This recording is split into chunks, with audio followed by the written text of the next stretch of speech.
இப்ப இந்த படத்துல வந்து அம்மாவும் பொண்ணும் இருக்காங்க. அந்த அம்மாவுக்கும் பொண்ணுக்குமான இடைவெளி, அந்த இடைவெளியை அவங்க 2 பேரும் கடக்க முயற்சி பண்றதும், இடைவெளியை கடந்தாங்களா இல்லையான்றதும் தான். அவங்க எந்த ஒரு பாயிண்ட்ல 2 பேரும் ஒருத்தர் புரிஞ்சுக்கிறாங்களோ அல்லது புரிஞ்சுக்க முயற்சி பண்றாங்களோன்றது தான் இந்த படத்தினுடைய ஒரு ஃபைனர் ஆக்குன்னு நான் நினைக்கிறேன். வெவ்வேறு விஷயங்கள் இருந்தாலும் இதுக்குள்ள ஒரு தாயும் மகளும் ஒருவரை ஒருவர் அவர்களுடைய குறைகளோடு ஏற்றுக்கிறது தான் நான் நினைக்கிறேன். அந்த அளவில் நான் பார்க்குறேன்.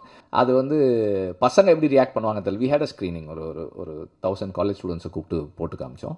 அதில் வந்து அந்த இன்டர்மிஷனில் ஒரு ஈவெண்ட் ஒன்று நடக்கும். அதுக்கு பாய்ஸ் எப்படி ரியாக்ட் பண்ணுவாங்க அப்படின்னு எனக்கு பார்க்கணுன்னு இருந்தது. ஆக்சுவலாக பாய்ஸ் கிளாப் பண்ணாங்க. I was surprised. ஓகே, இன்னைக்கு இருக்கிற பசங்க கொஞ்சம் டிஃப்ரெண்டாக இருக்காங்க.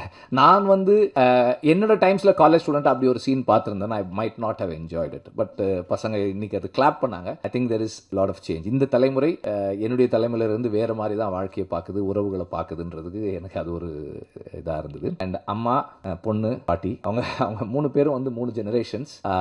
There is a scene where அம்மா வந்து பொண்ணை ஒரு விஷயத்துக்காக கேவலமா பார்ப்பாங்க.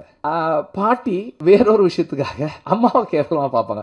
ஒவ்வொரு ஜெனரேஷன் எப்படி பார்க்குதுன்றது அது படமா பார்க்கும்போது வில் see that. அது எப்படி இப்போ சொன்னா எப்படி இருக்கும்னு தெரியல.